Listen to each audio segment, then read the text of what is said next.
We do not purchase laundromats, and we showed you an opportunity where you could get a laundromat for free.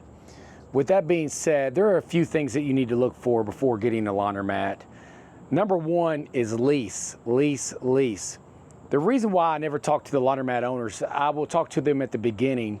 If they are selling a laundromat, I'll say, hey, well, I need the contact information of the landlord to make sure that this is going to work out well for us, because you want to see if they have a long-term lease. Most of the time when they're selling these laundromats, they don't have a lease. And then you're buying a laundromat from someone, and then you're screwed because you don't have a lease. So you've purchased this laundromat, there might be a year left on the lease, and then your year's up, and then what if the owner of the shopping center decides, hey, they don't want a laundromat here anymore, but you spent $100,000, $300,000 on a laundromat?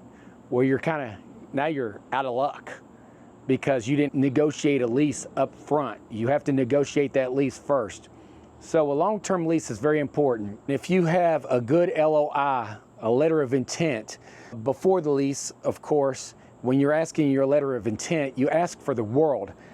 For example, if I were to start a laundromat from scratch, I'm going to ask that landlord for everything. I'm going to ask them for the plumbing. I'm going to ask them for the electric. I'm going to ask them for the 2-inch water line coming in. I'm going to ask them for bathrooms. I'm going to ask them for lighting. I'm going to ask them for everything.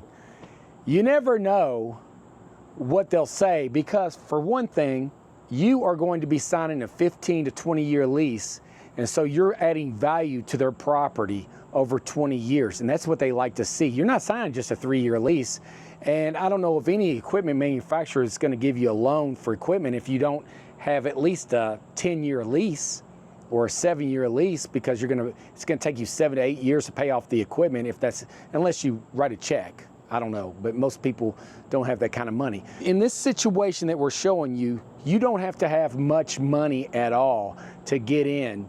Your leverage is the infrastructure.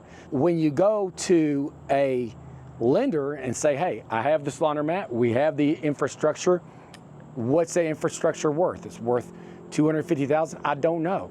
That's your leverage right there with the distributor and with the lender. So you're good to go. And that's basically how we did it.